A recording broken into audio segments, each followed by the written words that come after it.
Well, Honoree, you're showing up awesome. Guess I am. I'm waiting for you, Lucas. I don't know why I'm not showing up with you. Let's see. Oh, this is. What's it doing? Let me change something. Hang tight, guys. Can you hear me, Honoree? I can hear you, Bueller. I can hear you, Bueller. I don't know why we're not showing up together. This is hilarious. Okay. I'm going to turn both of us off and turn us both back on. Stand by. Okay.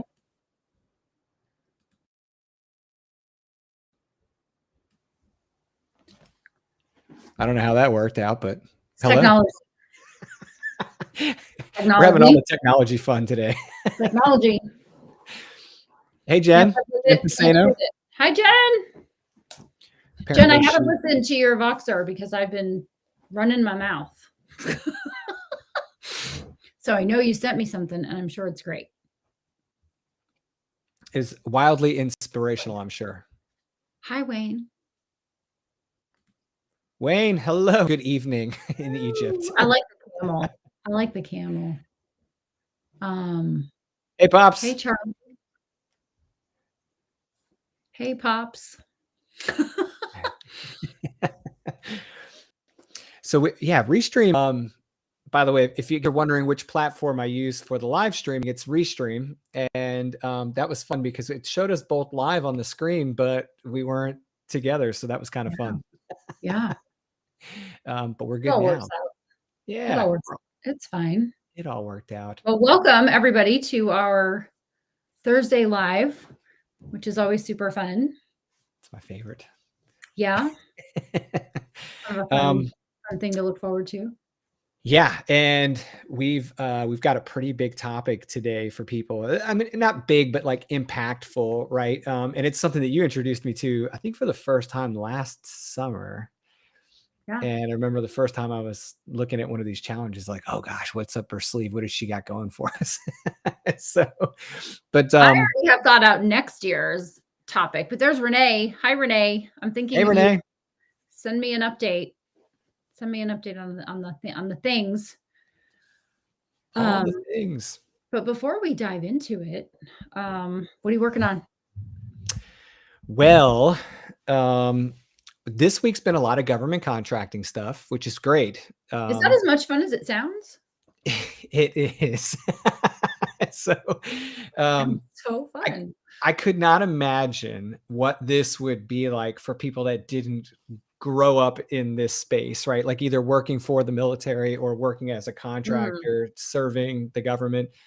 It is definitely a process and it's definitely a thing, but roughly once a year, you have to go through this renewal. And it's a little like cross the T's, dot the I's kind of work. Yeah. But it's worth every bit of it because it sustains the team for a year. So it's absolutely one of the best things to do all week or all year, but it's not exactly the most thrilling type of work. It's not like, publishing a podcast or, publishing a book or doing something as creative as that, but it is absolutely important. I mean, it's not as much fun as all of the other things. Yeah. So that with some proposal work this week, a very business back end kind of week for me. And, but I did have one fun creative thing that I got to like check off my list that you'll smile about this. I was working with Zach Bohannon on my pitches for each of my books in my series. So to tell you how much of a nerd I am, you can't take the engineer out of me, right? Like I have literally a spreadsheet that I built that's got all the pitches in it in a row. So is it a multi-page spreadsheet? Well, not yet, but it will be. Right now it's a single page for that series, but as more series come each year, there'll be a page for each series. So you could literally open this one document and see each series pitches and outlines. Wow. I mean, I'm so jealous. No, I have had people build spreadsheets before, and you spreadsheet lovers. Engineer. Renee totally is like, yes, my neighbor is like, I love Excel. Let me make a spreadsheet for you. Right. So please make the spreadsheet for me. I will proceed to break it, but it'll be fine. You won't break it. Hi, I'm Honoree. I'm a writer. Yeah, I have a love-hate relationship with Excel. So I'm glad you're happy. I'm glad you're happy, Lucas. And I am one of those people that uses it for like very particular purposes, and they're not exactly like magic spreadsheets, but I have worked with some people, Dr. Joe Bradley, if you're listening, who have literally made like Monte Carlo simulations in spreadsheet form. And I'm like, I don't even know where to begin doing that kind of work. I'm not. Is it Monte Carlo the car or the city? Both. Yeah. Right. Let's see. What do we got? You can laugh at me. It's totally fine. What did Renee say? As long as you like engineers, we can forgive you about Excel. Okay. I would like it to make sense to me. I would like it to make as much sense to me as other things make. Yeah. But I'm not going to take the time to get into it. Not at this stage. I got books to write. If it's not necessary, I wouldn't dig in. And if I did and I was looking for a resource, I'd look at someone like Kat Norton, Miss Excel. Her courses are fantastic. Right. Mild plug for a course there if you guys are interested. Yeah. Look up Miss Excel. Her courses are awesome. Yeah. Right. I have you. Renee says, you have us. That's right. That's right. I have my backup singers and my partners and my side people to yeah. So I'm the backup on the book, right? You worry about a book. I got you. That's fine. No problem. All right. So outside of like what you've been working on, have you like listened to any new podcasts or read any new books this week that are kind of fun? I was on the Sell or Die podcast this week with Jeffrey and Jen Gedimer, and I got this book. 21 and a half Unbreakable Laws of Selling, which I have read before, and I'm on law 4. I just started Employ Humor, which I'm going to enjoy reading that. And so I'm sure the podcast might be fun to listen to. It was fun to do.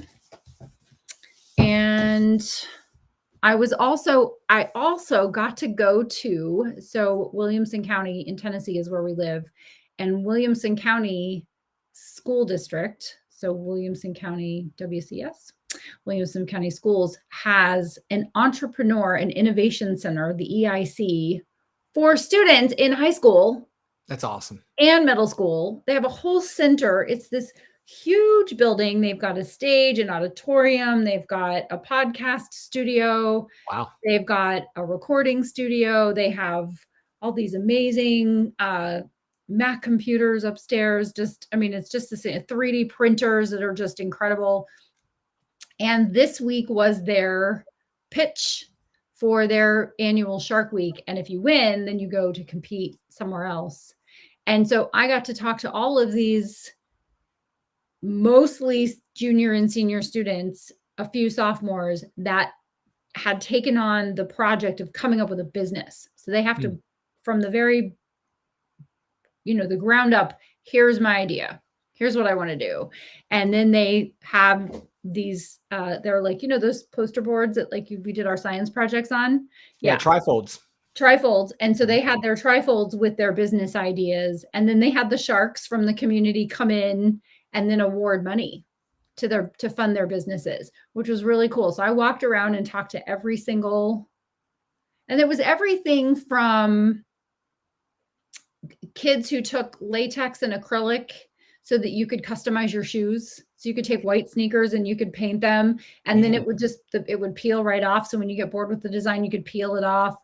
And then there was a service that said, are you tired of going to the grocery store? You're very busy. Like, we'll bring you a box of vegetables and fresh eggs and from the community.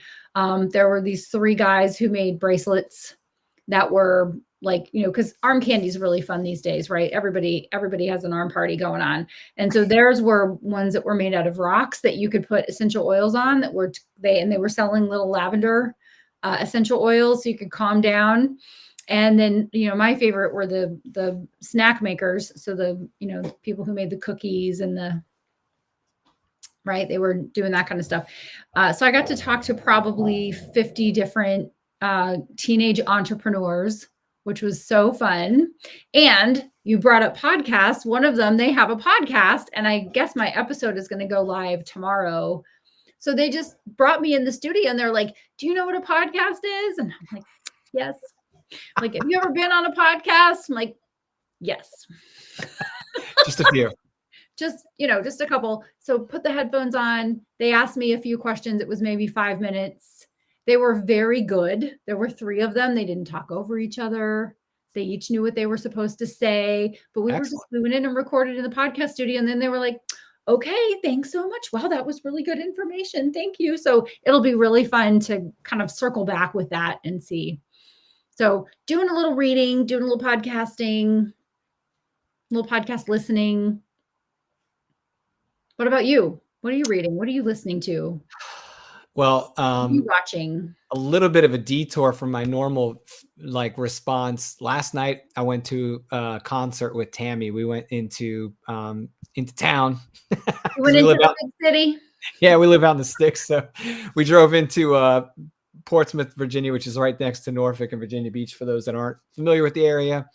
And we saw Alison Krauss and Robert Plant last night. And I cannot tell you how just top notch that show was. Like lighting, sound production, musicianship. It was just phenomenal. I was kind of shocked. I mean, expected it to be really good, but I didn't expect it to be that solid. So that was great.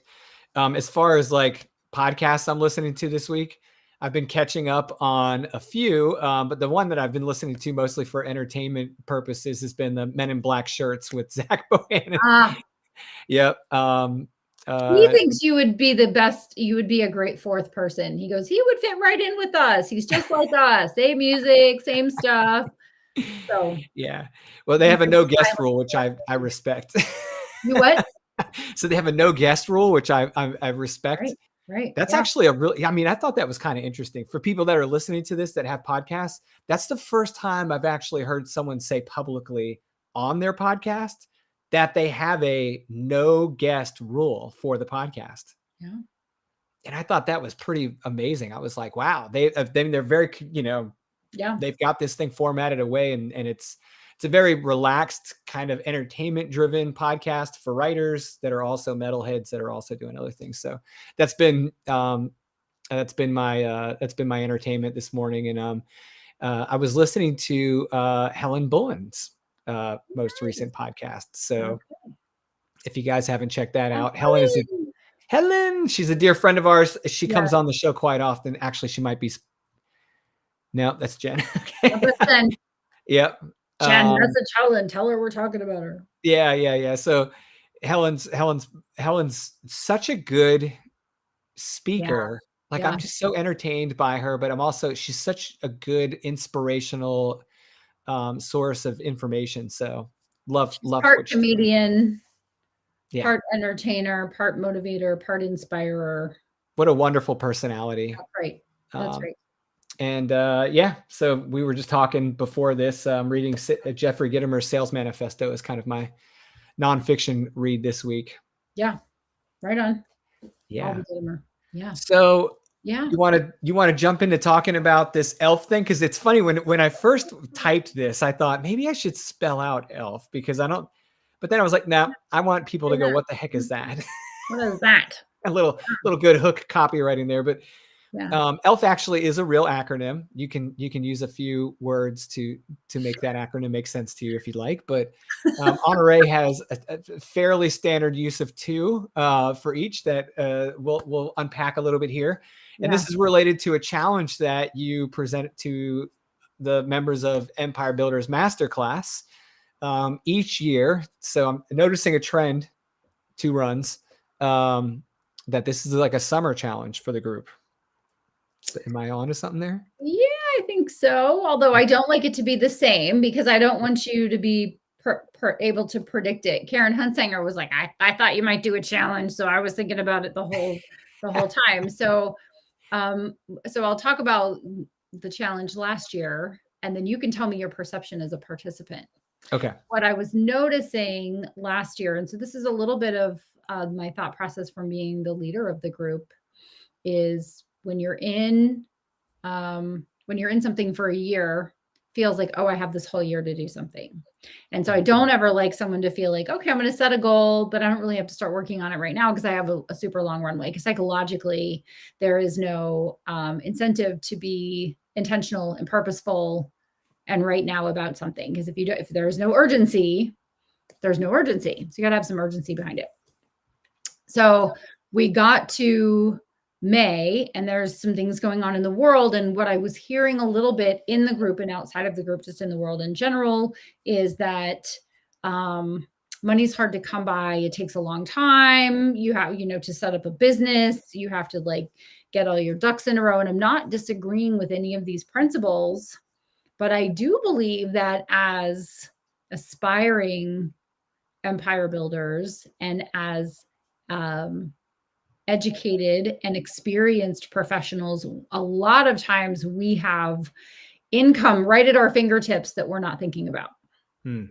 So right in the middle of the challenge, so May, as we're going into summer, which some people will say, oh, well, I can't do something because, right? I can't do something. And I'm hearing myself again with the echo a little. Really? All right, I'll kill that. Keep going. I can't do something because it's my birthday. I can't do something because I'm too tall, too short, too old, too young. Oh, the kids are getting out of school. I can't focus on something right now. I'm going to wait till the end of summer. I'm going to launch later. Oh, it's the holidays. So now I'm going to wait until next year. And what I wanted to do was really just cause a pattern interrupt and say, well, you actually have money at your fingertips anytime you want. You just need to think about it. So let's think strategically. So I issued the first challenge, which was to imagine that you were transported to another client or to another planet, and you had everything, including your bills. You just didn't have a business. And you needed to spin up an income stream using your experience, your education, your knowledge, right now within 6 weeks. And so I had this first challenge. So I issued that challenge to you, Lucas. And what did you think? Well, I thought that the challenge was timely, first of all, because I think we spend the first half of the year working on a lot of the goals that we set in December as a group. Yep. And I don't want to say you get tunnel vision, but you do get very focused on what you've been working on. And so having the challenge halfway through the year, 6 months after we've kicked off the annual cycle, is really nice because it kind of, I don't want to say forces you to, but it gives you the opportunity to have some external source cause you to step back for a second and think a little bit differently than you normally would about your business. Yep. I think a lot of times as content creators, we're thinking, well, I've got this book, right? Monetize your book with a course. And I'm going to create a course and I'm going to create a workbook. I'm going to create a community. And we're going down the line.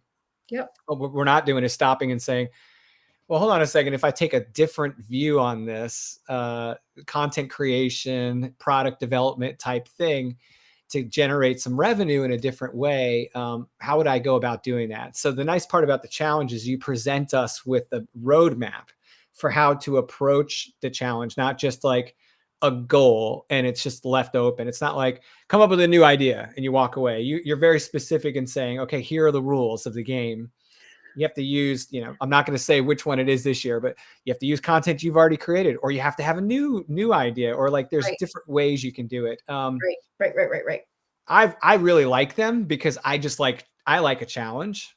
I like a new idea. And I think the people in the group really appreciate it too, because it does kind of give us a bit of and I'm speaking for everyone here, so forgive me guys if I'm saying something that you don't agree with, but it gives us a chance to enter the summer when, because the cycle of being an entrepreneur through the year at least in my business, the summertime becomes a little slow for client work and sales and things like that. So I know the challenge Yeah. we're doing in June, July Yeah. is going to be super cool for me when the world wakes back up in September and goes, oh my gosh, I've got 3 months left to finish the year and I've got to get all these Yeah. things done.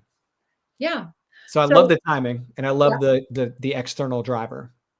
yeah. So I'll explain what ELF is, and then I'll give a little more psychology behind why I placed it where I did. So ELF in last year's challenge stood for easy, lucrative, and fun. And the idea is that you can easily come up with an income stream, something that you already know about, something that people are already coming to you for.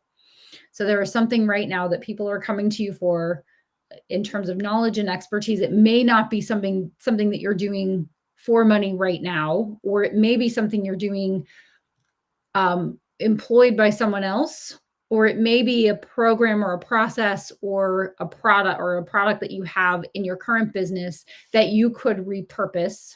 I can talk about that. Remind me, Lucas. It's something that would be lucrative. In other words, you can charge for it. People would be willing to pay for it. It's an area of specialty. It's your unique ability, something like that. And then, of course, it needs to be fun. It has to be fun, because if it's not fun, you're not going to do it. And it's not going to be fun every minute. Not every person you work with is going to be fun, but the aggregate, overall, the energy is that it's fun. It's fun to write books. It's fun to create courses. It's fun to run a mastermind. It's fun to be in a mastermind. It's just fun to work with clients, right? All the things. So part of the reason that I issued the challenge was because I was seeing that there was a dip. And when I did the first challenge, I was in year 4 of leading the Empire Builders Mastermind. And I noticed that it was quiet during those months. And so a lot of times when our businesses are quiet, it is very tempting to go, oh my gosh, my business is dead. I'm never going to have any more business. I just closed a deal. What if I never get another deal? Things like that. So people get kind of in their head. But if you give them something to focus on and something to do, especially when times are quiet, which is a hint, right? If you want your next big project while you are marketing your services or product, take the time you would be working on someone's project or working or fulfilling services or working with clients, and use that to create something for yourself. So if you're a ghostwriter and you want more ghostwriting projects, and you write your own books, well, gosh, why don't you write your own book while you're waiting for that next project to happen? Very often when I am busy doing something else will pop up. That's where that comes from. And so what is it if I don't want to, if ideas aren't coming, I go and clean the kitchen, or I go and organize something that's something I really don't want to do. So I can do this other thing over here, right? I'll be inspired. Also, there is a life cycle to when things happen. And I can very often see that in my own business and in working with clients for many years, that what they were doing last quarter, this time, is what's showing up in their business right now. If you want business in September, in the fall, starting a challenge that goes from May until the end of June puts you in that 100-day window is in September and October, when you would also like revenue. there will be revenue. But if people go dark in the summer and they go, oh, well, it's a slower time and I'm going to go, I'm going to kind of disengage and I'm going to take it easy. And I'm not saying don't do those things. I'm saying when you're working, be intentional and purposeful, continue that outreach and that marketing. Then in September and October and November and ongoing, as long as you keep doing it, it's going to keep coming. So there's a lot of psychology that goes into the challenge, the way that I issue the challenge, when I issue the challenge, how I issue the challenge, because I want there to be the halo effect, right? The follow-on effect of, let me think about my business in a different way. Maybe this isn't a high revenue period of time for me, because some people will say, well, summer is quiet, or we make all of our money around Christmas. And so when that's your psychology, that's your belief system, that's what's going to show up. Well, what if you made it so that every quarter of the year, you have your Christmas money that you make, but then you have your January, February, and March money that you make. So you have Q1 money, and then you have spring money, and then you have summer money. So there's all kinds of different ways to apply things that you already know. And when you have an area of expertise, which you do, if you're watching this, you have some kind of basket of awesomeness, right?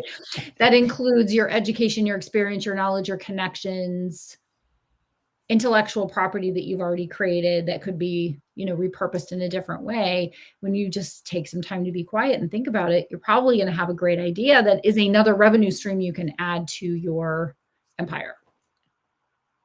So there's a lot. I've just kind of unpacked a lot there. Yeah, no, it is a lot, but I think that's why the acronym's nice to have, because it keeps you focused on what you're doing. It's like, it has to be easy or effortless, right? It's one time you've said it. Be lucrative or leveraged and leveraged, right? Yep. And then fun, right? So can you talk a little bit about what it means to have an opportunity be leveraged?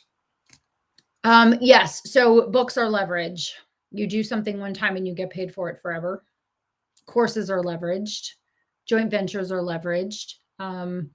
Taking a piece of the back end of something in lieu of payment up front, or some payment up front, some piece of the action on the back end. So leveraged is, in my mind, something where you do something once or for a short time or for a very small period of time, and later you get a nice big payoff for it. You may not get a big chunk in the beginning, or you might get a nice size amount in the beginning. And then over time, you're going to make residual, recurring, or leveraged money. Right. So for people that are hearing that and going, okay, I need to think a little bit about that. It's the difference between holding like a one-time live event that never gets repeated, that you collect all your money in the very beginning and then it's done. Yeah. This is something that you want to have repeat success for your business.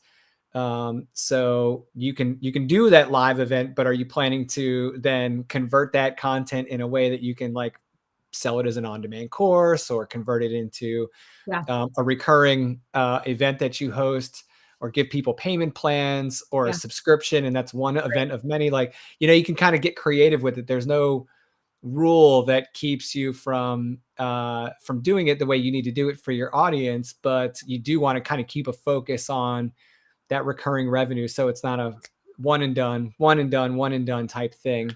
Well, that's what having a job is. Right.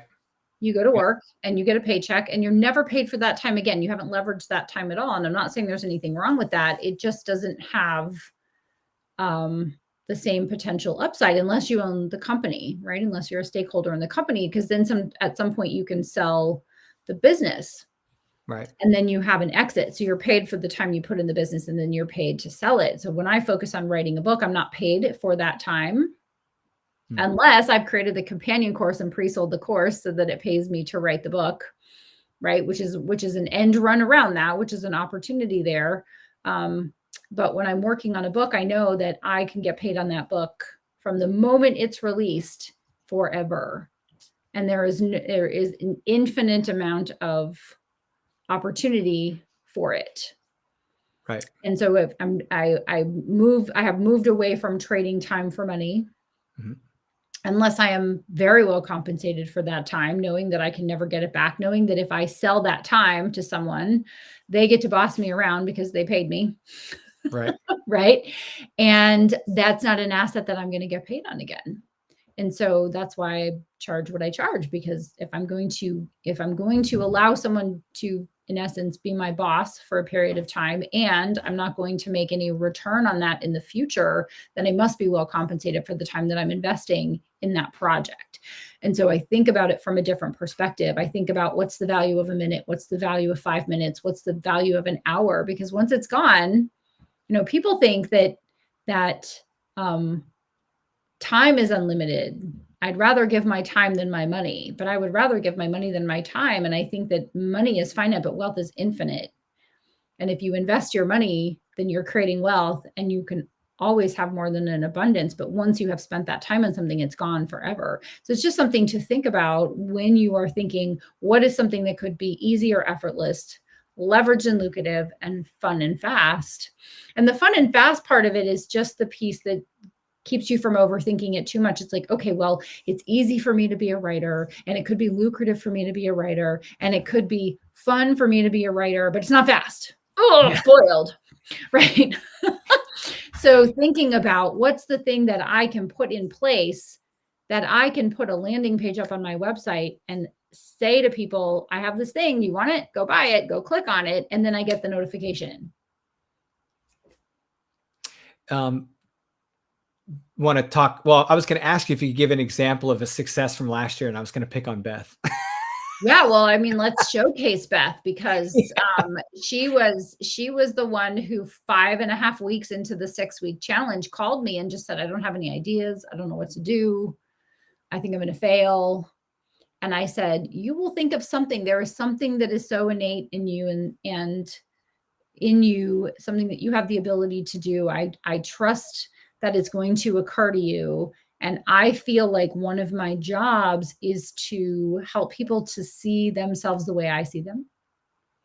Right? Which is this incredible potential. It's like, if you could see what I see, you wouldn't have head noise. You would just take action. You would just go be your fabulous self.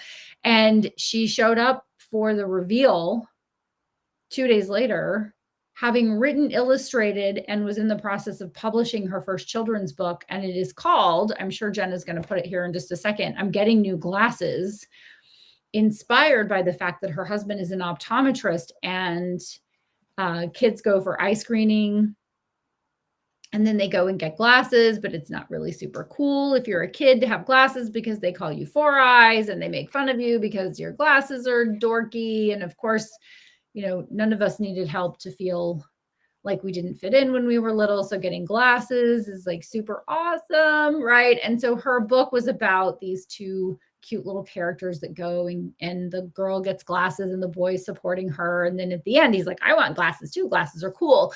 And so it was just this wonderful thing that just kind of poured out of her and proved to her something we already knew, which was she was fabulous, and that the idea was right there, and that she could then sell the books on Amazon and make money. She could sell the books in bulk to optometrists who serve children, sell the book to schools to help the kids who went to the eye screening and were told, oh gosh, you need glasses, little Johnny. Okay, well, here's a book for you to help you through that process. And so all of a sudden, she became this animal of publishing. And I think she has now 4 books in 9 months. Crazy. So then the second book was I'm getting bifocals. So it's a parody for older folks. And by older, I mean actually still very young, even if you need bifocals, no judgment, present company included. And then she has When I Take Care of Me, which is a book for kids about understanding when they take good care of themselves. And then she most recently did one around Lent and Easter. And it's not coming to me off the top of my head, but just really an amazing show of what happens when you go, okay, well, I don't know what the answer is, but I'm just going to get quiet and think about it. And she already knew illustrator. She was a writer. She had like good ideas and kind of brought it all together in one, hands down, right? Just one. I think everybody else kind of said, I don't think we need to present our ideas because Beth just won, but everybody else still went. And I think there are a few people that are using those income streams and benefiting from those income streams in their businesses even yet today from that original income challenge. And so it was so fun last year. And of course, every year the group is more fun and more engaged. And as people stay in and enjoy their time, they're more engaged. And so it seemed only fitting for me to issue yet another challenge, because why not? Well, I mean, you look at examples like Beth, she took that challenge and she did something great with it. And it's actually been a whole, like, core of her business the last year. So game changer for her. Something like that can happen for you if you just have the type of stimulus that gets you there. And Jen's been awesome sharing links here. So this is Beth's When I Take Care of Me. And I think her other one is like my first Eucharist. Yes. Right? I knew it was around the Easter holiday and right. and I mean, just wonderful. And then the conversations she's having in the book she's selling, and we don't even know because we're only 9 months in. I mean, I'm 9 months into my first book. I had no line of sight to what things were going to look like a year later, 5 years later, Right. 10 years later. Yeah, I actually use that as something to give me confidence and faith in what I'm doing. It's like, there's no way for me to predict what my business is going to be like in a year, but you know what I can do is like work really hard in good ways and increase the probability that it'll be great. And that's kind of like where that's my I believe button that I can hit in the sky. You know, Yeah. sometimes you need to imagine that. Okay, so we had a good comment here. I'm not sure who this is. Might be Jen, but if it's I not, think you it's guys let us 10. know.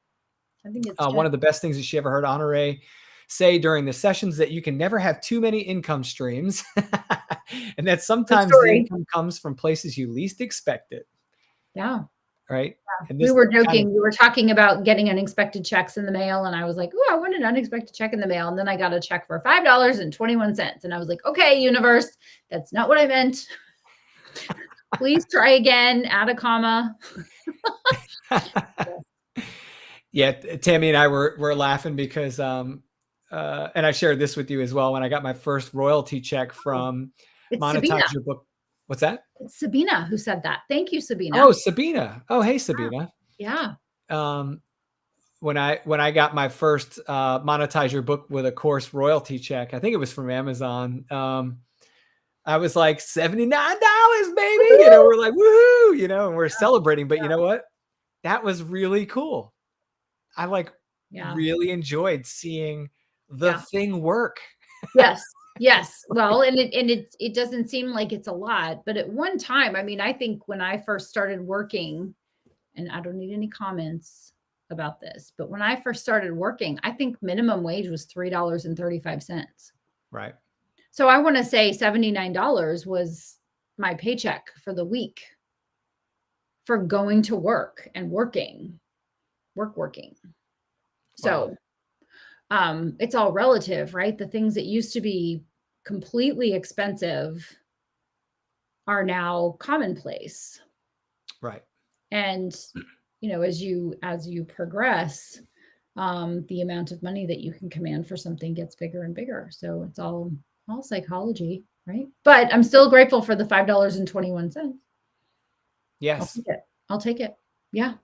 I was just so happy to see all the different systems we put in place, everything Tony! just working, you know? Yeah.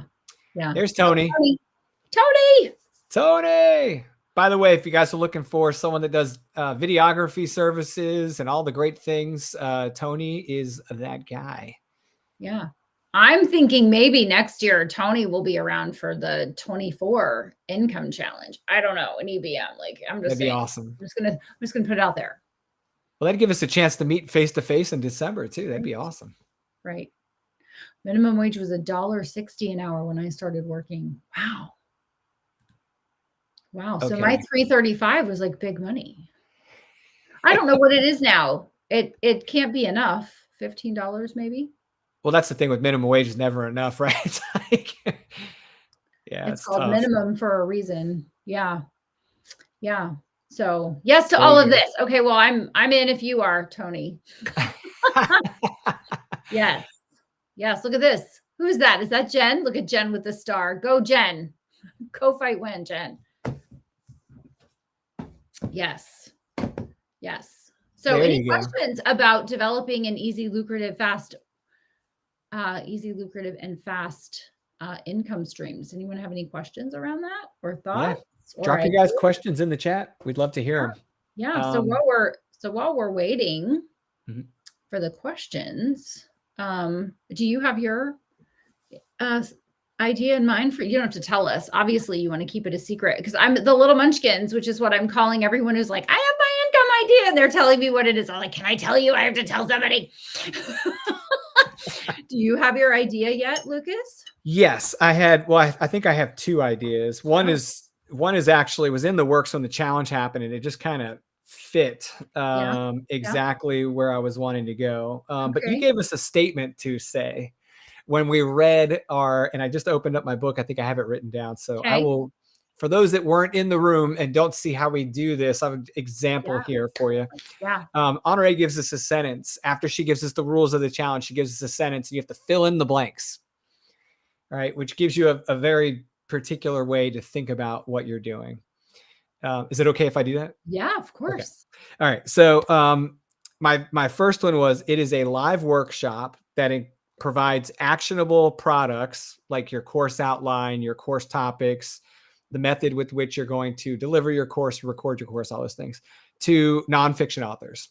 Right. So that was the first one. So it's a live workshop instead of a pre-recorded class that provides actionable products to nonfiction authors. So that was the first one. And the second one was one I already had in the works. Now, I didn't take the easy route and just stick to that one because I thought that's kind of cheating. So it's like, You all right.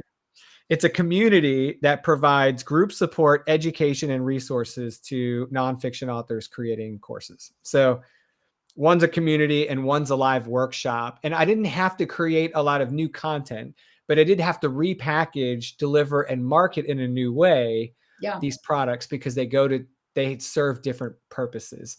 Yeah. And if you're sitting there thinking, well, you're talking about the same audience. Yes, but not everyone in your audience wants the information the same way as everybody else in your audience. Some people are better with live workshops or reading or watching, pre-recorded information.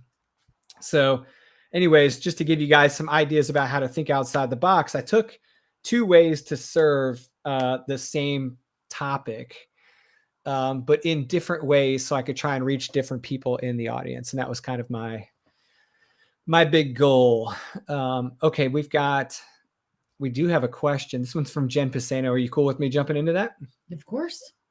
All right. So that one is, she is playing with ideas on expanding the money mindset course and bundle, sacred wealth, wealth codes, and magic money offerings to create a new product. So for those that aren't familiar with Jen, she has a great suite of products that helps people with managing their mindset, their approach to money and thinking about their business.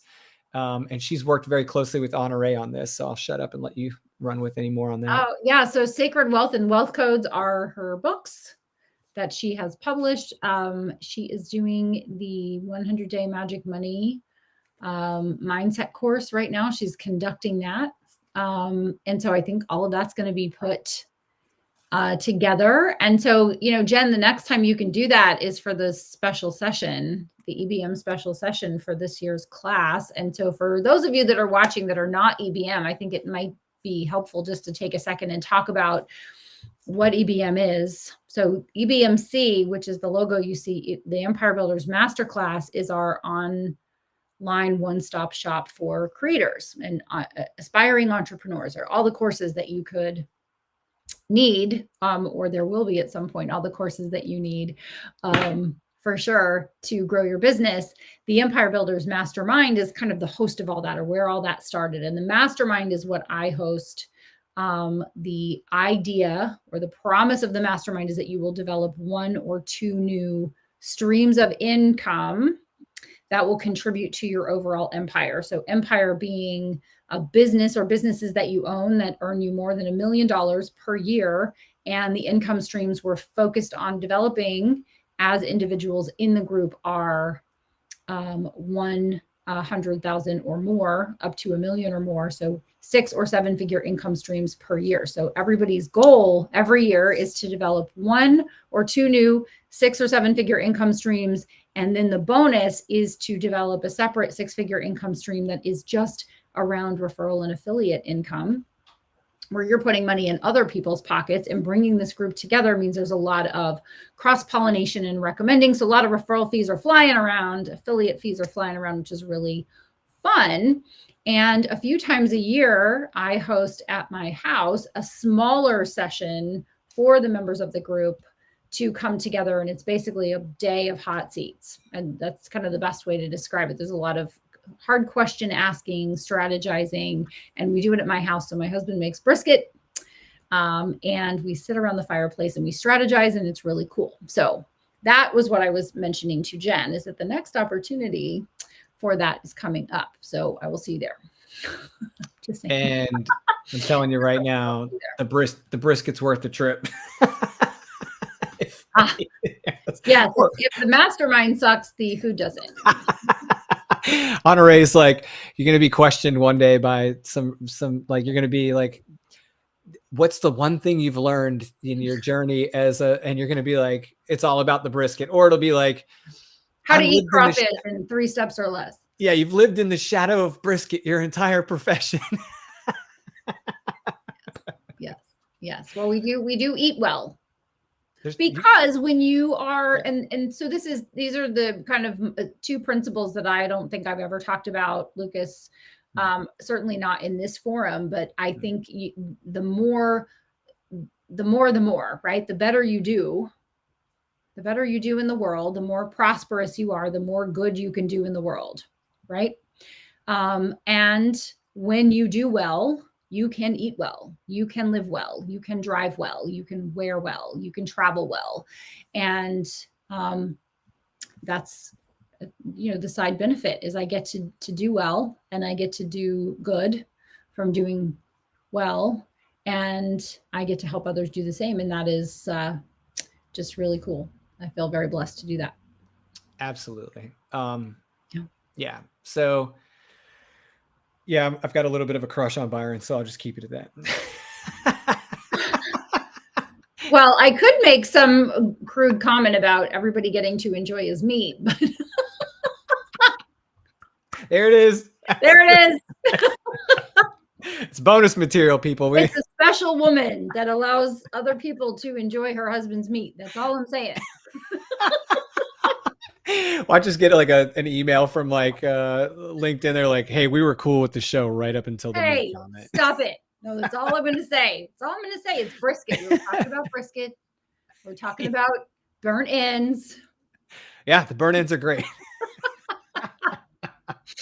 Early, and we just went there. Yeah. Well, yeah. So, Dad, if you thought you were safe. When we're recording. So if you think we're having fun now,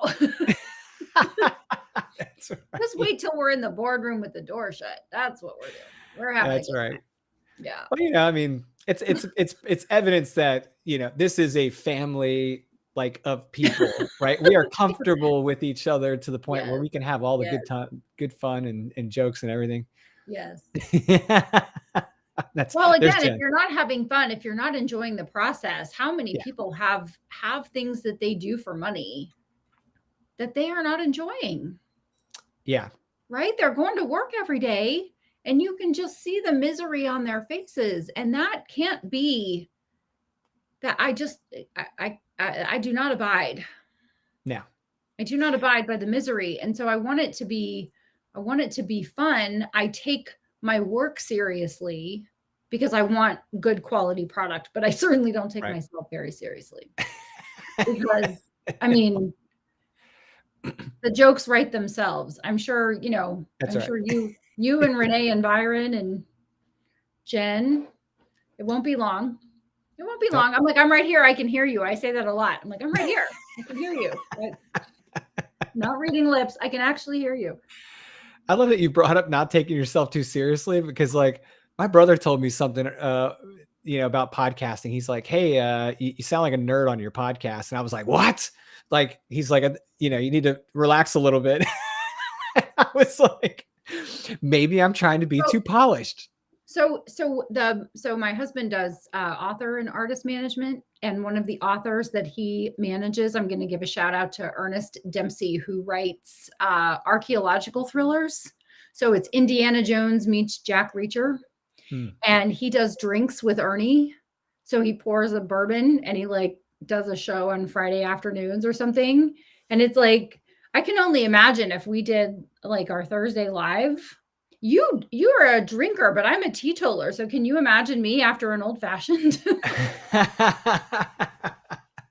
It's glowing, just glowing. I think if we sell some courses, we'll put a number on it. If we sell 100 courses in a day at some point, then I'll do a live with a couple of cocktails under my belt. We'll see what happens. Could be fun.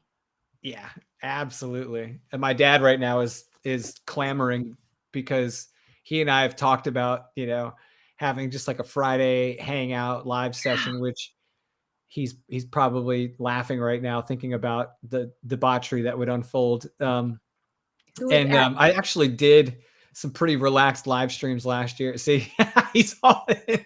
Like, yeah, Charlie's like, yes. Yeah, in the driveway. We've got the bar, we've got the fire pit. So I think I'm going to throw it down. We sell 100 courses in a day ever, Lucas, and I will do a live with 2 cocktails and a full stomach. That's right. If we hit 100 course sales in one day, we will absolutely do that. I will get on a plane to Nashville and we will live stream that. Yeah, he'll be like, first you'll be charting one of Ali's private jets. Be like, hey man, send the jet. Yes. Well, Tony, you can make this happen in December, my friend. Right. That's right. Tony, don't feel any pressure, but call me. Scheduling link. Get in there. That's excellent. All right. Well, so we want to make sure that we answered any questions you guys have. So if we missed anything, drop it in the chat. If we haven't missed anything, that's freaking awesome. And we're going to talk about, hold on, there we go. Yes, Tony, join us, Tony. It's like you're getting the Godfather treatment now. That's right. There you go. Keep the gun, bring the cannoli. Yeah, exactly. So to kind of wrap things up, I mean, I've got the list in my head, but like, do you have a book or a course or anything that you would recommend based on this week's fun that you've had and the topic and all the things? So the book I read before I started the 21 Unbreakable Laws of Selling was The Little Green Book of Getting Your Way, Jeffrey Gitomer. And my biggest takeaway from that, in my own words, was it reminded me of a saying that Dr. Shackley, so Dr. Shackley was my first business, and Dr. Shackley would say, what you give away, you keep. In other words, when you give something away, it comes back to you multiplied. And so that's what I took away from the Little Green Book of Getting Your Way, was that if you want something, help enough people get what they want, and you'll get what you want in the process. Right. And so that would be my other book recommendation. And that is something that I have gone back to time and again when I go, gosh, what do I want next? And this is where the leave a review for an author came in. Like, I read an awful lot of books, but I don't always take the time to leave a review. It's like, well, as authors, I want your honest 5-star reviews, right? But I wasn't taking the time to leave honest 4 and 5-star reviews for other authors. And so I decided, well, if I want it, then I need to give it away. And so not a book has gone by if I was able to leave a 4 or 5-star review for a book. If I don't have something nice to say, I don't say anything, but I'll leave a review on Goodreads. And actually, if you want to see what I'm reading, you can follow me on Goodreads, because I do an update every day or almost every day of the books I'm reading, how far I am along in the books. And so you can take the Goodreads reading challenge. You can connect with me on Goodreads, and you can see what I'm reading real time. I'm sure Lucas is going to go start his own challenge immediately. Well, I started one when I joined Goodreads earlier in the year. I do an annual challenge. Right. And that's kind of where I keep up with my reading. I'm gonna ask you to share what your number is, because I know that the traditional number is like a certain number of books a year. I want to say this year I put in 150, but let me look. Oh my gosh. 150 books. Yeah.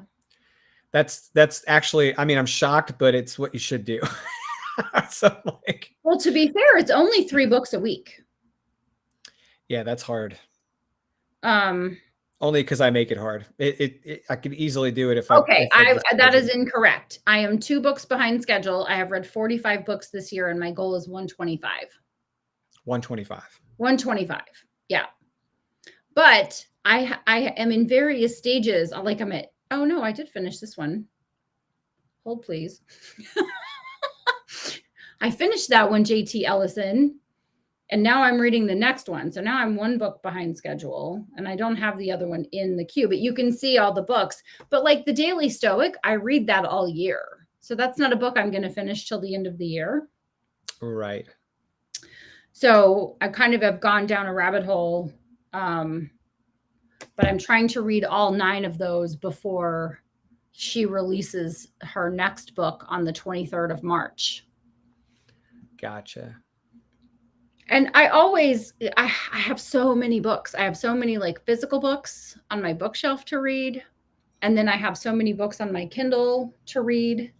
And I'm just doing the best I can. But I have found that I have started, thank you, Tony. I will respond immediately. As soon as I notice that I want to go on social media, if I don't have a purpose to go on social media, I go to my Kindle app instead, or I go pick up my book. Oh, that's a good habit. And then I have a book everywhere. So I have a book downstairs on the table next to the couch where I sit. I have a book next to the bed. I have an emergency book in the car. You were saying, it's like, this is like my constant stress. Like, have you read all these yet? Yeah. Yeah. Oh, there's the request. Okay. I got you. Boom. Your goal is far more aggressive than mine. Mine's 50 for the year. Here's the thing. I read for a living. Mm-hmm. So I feel like I want to be a fiction writer. So the more fiction I read, the better fiction writer I will be. I am a nonfiction writer. And in order for me to make quality recommendations, I need to read all the books in my area of expertise. And then I also read for pleasure because I read a book. Okay, now we're getting so macro, right?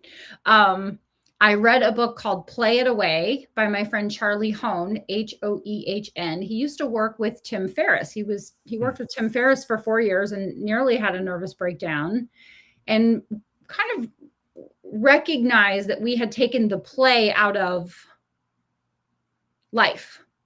That we used to, in schools, have recess twice a day. We used to go play till the street light came on. And now kids are engineered to take language classes before school and be in all the activities after school. And there's no recess, there's no break. It's all learn, learn, learn. And as adults, it's all do, be productive, be whatever. And when you don't have that space to play, you don't have the space to be creative. And I had not read had not read anything but nonfiction for years when I read that book. Yep. And whenever I read nonfiction at night, I get all fired up because I'm like learning and I get all inspired. But if I read fiction, it's a way for me to kind of bring it down, get ready for bed. And so now that I'm trying to read all these fiction books, it's really kind of fun anyway, but interjecting more fun into my life in general. So playing trivia on Thursday nights and date night and vacations and reading fiction at night. And, you know, some people go, oh, I don't have a TV. I don't watch TV. Well, I love great, well-written television like Yellowstone, right? Like I think I just watched all the Godfather movies recently for the first time, not very long, like in the last couple of years. That was where the Godfather reference came from, obviously. I have found that interjecting more fun has made me more effective as a creator and as a person, a more well-rounded person. So turning it off, taking a break, those sorts of things. And so for me, it's my job. I got to do it, but it's also pleasurable for me, which means it's my job and I get paid. Ha ha. Right? It's so great. Yeah. That's been I mean, you said it, you know, one of my goals is to, and it's happening this year. I'm just making it happen. Right. Cause you know, obviously it's one of the reasons why it formed a relationship with Honoree in the beginning was to learn how to self-publish books.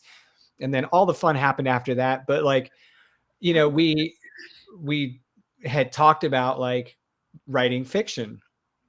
And it's so important to read what, you know, in the genres that you're going to write in, because you have to know what people are seeing, what they expect to see, hear, read, what other people are doing in your industry, all those things. It's no different when you're writing fiction than it is if you're in a different profession. I mean, could you imagine being a lawyer and not knowing any other lawyers, not knowing how they're representing their cases, not Don't know case law.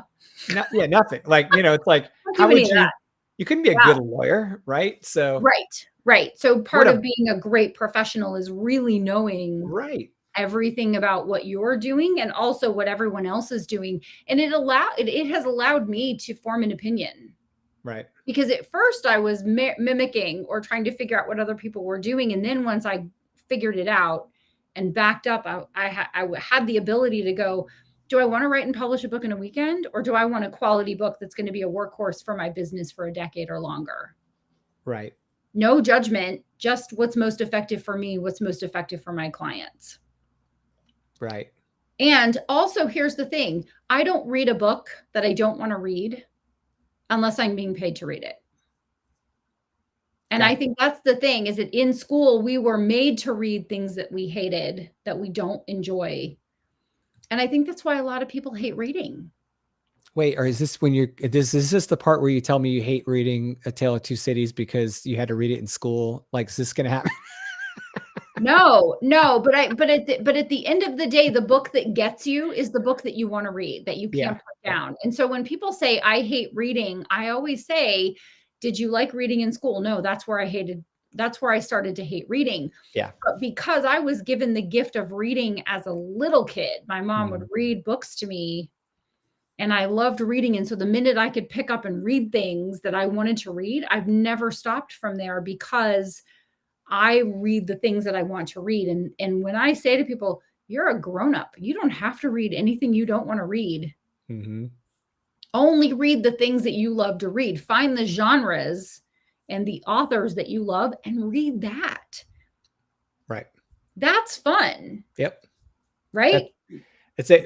One of my best friends, basically got passed along in the school system growing up. And once we found him a genre of books to read that he liked, he became like an unbelievably consistent and like rabid reader. It was like insane how much he was reading. I was like, dude, you're smoking me. And I'm like the nerd that reads and you're the guy who doesn't. And now he's just constant. But anyways, I'm 100%. It's not a competition either, right? No. It's not, I read more than you or whatever. I mean, there are some authors that I know that write fiction and they have to write a book, or they have to write a book a month or a book every 3 weeks because their readers are like, write faster, write faster, write faster. I mean, people who read are readers and they read voraciously. It's like there are some people that write 10,000 words a day. I'm lucky to write 500 to 1,000. It's not a competition. It's what's most effective for you. Right. But I have found that I've learned everything. If you can read, you can learn. And when we didn't have everything at our fingertips through search, I found that I could go read a book about something and learn how to do it. So I'll share something. Oh, that's fun, Tony. Tony says, I've studied screenwriting and have written 2 spec scripts. Oh, good. I enjoyed reading screenplays. Send me an email and I have a book recommendation. I saw Alice Randall. So that's it. Alice Randall wrote a book about writing a screenplay in a week or something like that. And it's a really good book. I saw her speak at Writer Fest in Nashville in 2019. She's a professor at Vanderbilt, I think, or Belmont, and she's just lovely. Yeah. So what were you going to say, Lucas? Tell us. I was going to tell you. And I can't believe it's 7 minutes after 12 right now. Yeah. And then we have to go. I know it's like a live that lives forever. Well, we make the mistake of talking about books. It's like, what do we love? Books. Whose idea was that? Oh, wait. So, I just wanted to share something that kind of became apparent to me today. Not today, earlier this week, but I can show it off today. So we've been talking a lot about our love for reading and our love for both fiction and nonfiction over the past 2 years. And I had this moment of realization this week that the nonfiction I'm reading is making my fiction better. And how is that possible? And I was like, how is that possible, Lucas? It was on Tuesday. I was working on a tasker that Zach gave me. So Zach Bohannon is helping me. He's book coaching me through a fiction series. For those that aren't familiar, thank you, Honoree. And I've used I Must Write My Book. Okay. And you're gonna love me for saying this because I always go to this same page. It's the schedule, the publication schedule. So I use that to create, using your downloadable checklist, by the way, 3 different fiction book timelines. Yeah. That are driving the whole series now. So, after reading the nonfiction, allow me to take a moment. Right? It's going to make my fiction better. Maybe not this, it may not impact the story, but it's going to make the production of those projects way better, because if you're the kind of person that doesn't dive into nonfiction related to writing, you're probably trying to figure this stuff out. Yeah. Yeah. And it's all like, I just immediately went to that. And within 1 hour, I had my whole publication schedule mapped out for all 4 books. That's awesome. So anyways, I just wanted to kind of like, I hadn't really ever put those 2 together in my brain, and I write fiction and nonfiction. And I just never thought, oh, well, this is actually making that process better, because I hadn't ever really looked at it from the perspective of a writer with projects related to writing. I always looked at it as a reader reading one or the other. So anyway, little people love, I always ask people, what do you read? When people ask me, what do you write? I always answer a question with a question. What do you read? Are you fiction or nonfiction? What genre do you like to read in? Because I had recently someone give me a book. He didn't ask me if I wanted the book. He gave me a very thick book. So thick, right? And he said, so when you read my book, and I said, I just want to set an expectation. I read for a living. If I'm reading a book to analyze it, I have a process, and I charge for that. Oh, well, when you read my book, like, I'm not going to make any changes. And I said, I'm just setting the expectation that asking someone to read a book is a huge ask, because you're asking for someone's most valuable asset, their time. And I said, so I appreciate the gift of your book, but unless you're going to pay me to read it, I can't promise you that I'm going to read it soon. I don't know. Just right. I showed him, because he said, I'm an author. And I said, would you like a copy of You Must Market Your Book? And he's like, yeah, I'd love that. I said, great, here you go. But then he was like, I want to give you a copy of my book. And he kind of thrust it at me. And so advice from, the peanut gallery, which is me today, is when you are an author, always ask people what they read and give them the ability to say, let me buy that book, which is maybe sometimes code for I don't read, or I don't want to read your book. Now, some people say I want to buy it because they want to support you, and support an author, buy a book today, right? I'm totally behind that message, but give people the opportunity to not take your book. Don't thrust your book on someone. Ask them if they want it, and make it okay for them to not take and read your book, because the thing that you want is your book in motion, because the book in motion is money in motion. And you want people to get a copy of your book and make it the book that they are compelled to read next.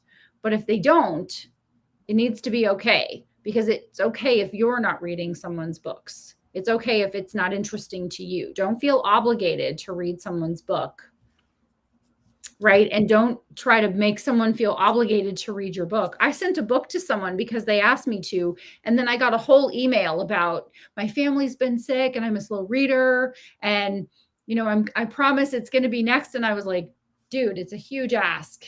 I'm asking for the most valuable resource you have, something you can never get back. So I'm honored if you read it. I'm not offended if you don't. If you don't, please pass it on to someone you think would benefit from it. So just a little bit of unsolicited advice, because I think everyone is not a reader of your book. Everyone is not a prospective reader for your book, and make it okay for people to not read your book. Yeah. I mean, it's a great gift to share, but then you can't turn around and make demands on people about it. Yeah. To your point earlier. Yeah. I find the same thing with courses. Yeah. I get people that say me, hey, can you look at this over and tell me how to fix this? I'm like, that's consulting. Yeah, you wouldn't send a contract to a lawyer and say, would you look this over, and not expect they wouldn't send you an engagement letter and take 50% of the projected project revenue up as an upfront payment. And so, right. I have never expected any of my friends or colleagues to read my books, but I'm so grateful when they do.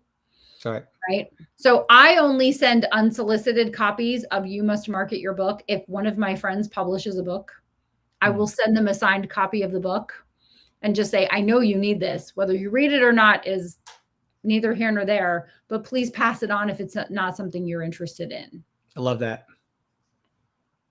Because it's time, and I don't ever run out of ideas. I just run out of daylight or brain power. Yeah. Right. So at some point, I just don't have time to do all of that. Yeah, I have learned to say setting that professional boundary is one of the hardest things. And we have to wrap up at some point, but we should probably do a live around professional boundary setting. I'm writing it down as you speak.